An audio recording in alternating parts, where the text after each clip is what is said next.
Southern Railfan is the place for amazing videos of all types of trains. Southern Railfan, subscribe today. Okie doke, while we're waiting on the CSX to rebuild the Blue Ridge sub and NS to rebuild the loops there in Old Fort, or at least get close to us with some trains we can film, I thought I'd start doing a little bit more of the model railroader action on my layout and show you some repairs that I do. So this video, we're going to be working on the sound or lack of in this Lionel Lionchief chassis system U-boat. Alrighty, I'll get this thing plugged up here and I'll show you what we got going on. I hope you'll be able to see this. The light comes on in the cab, and we've got the Lionchief remote.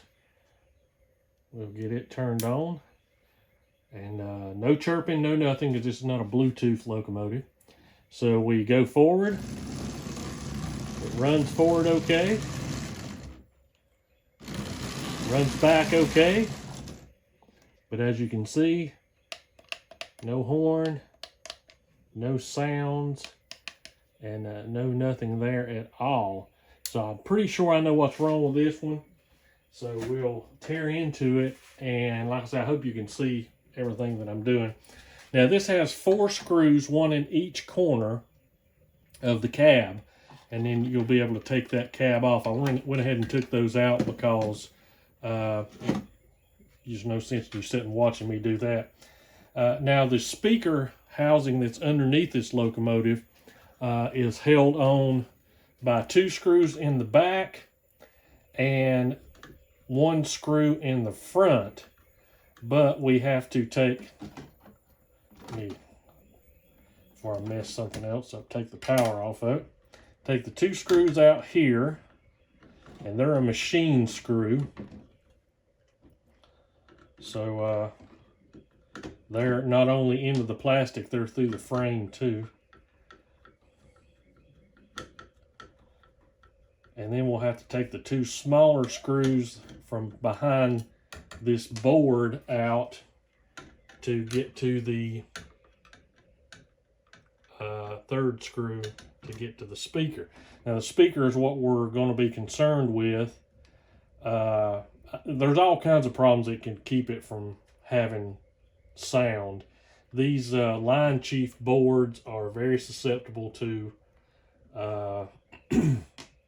you know, some people will set their trains up and let them run and kind of unsupervised, and a derailment that you know, causes a short circuit can really wreak havoc on these boards.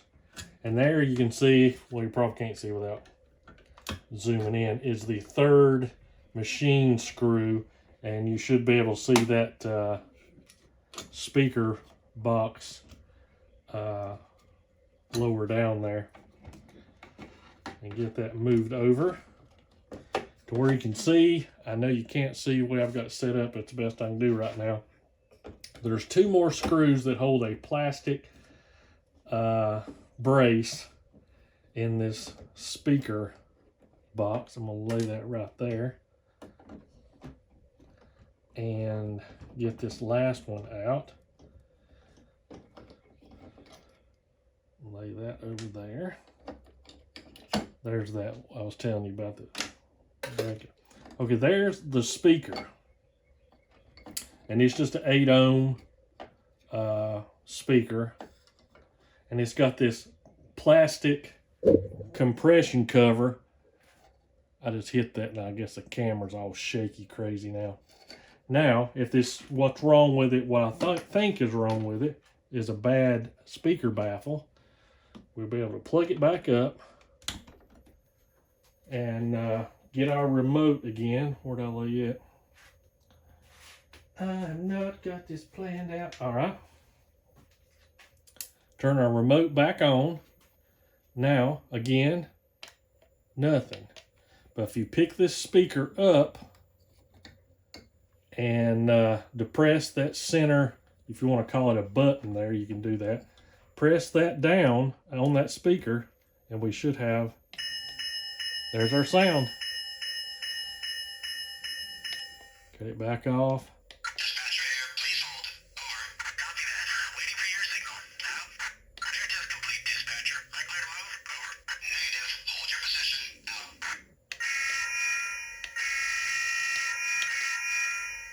Again, let that speaker, off that button, and nothing again.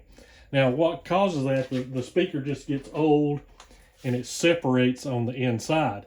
Now, if you don't have a speaker ready to replace it, you can take electrical tape and just keep folding it up till you get enough electrical tape to, again, compress that button. It doesn't take very much. You don't have to push it a whole lot in there. Now, that will work. It's not going to be as loud as replacing the speaker. But I'm not sure that's why it's still on. But, all right, cut it off with the remote. It won't be as loud as replacing the speaker, but you can pick these speakers up some places less than $10 on Amazon, and that will correct your sound for that issue too. And it's very, very common for that to be the problem with your sound on a Lionchief locomotive. Okie doke. Okie dokie. I hope that was beneficial to somebody out there. Like I said, we'll try to do a little bit more of that stuff and then start working on the layout again until they get the trains rolling. Now, today is the 30th of March, right? And from what I understand, sometime next week, Norfolk Southern should have the railroad operational from Knoxville, from the west back east into Asheville. So those trains will be running. That'll be pretty cool. From what I understand, still with CSX through the gorge will be sometime in early to middle fall. So anyway, Bob, still thinking about you, buddy. I know you're back home, and if you watched any of the train videos, you'll have seen Bob over there. So he had a little bit of a health hiccup, so if you can keep him in your prayers. So anyway, thank you guys so much for watching, and see you next time.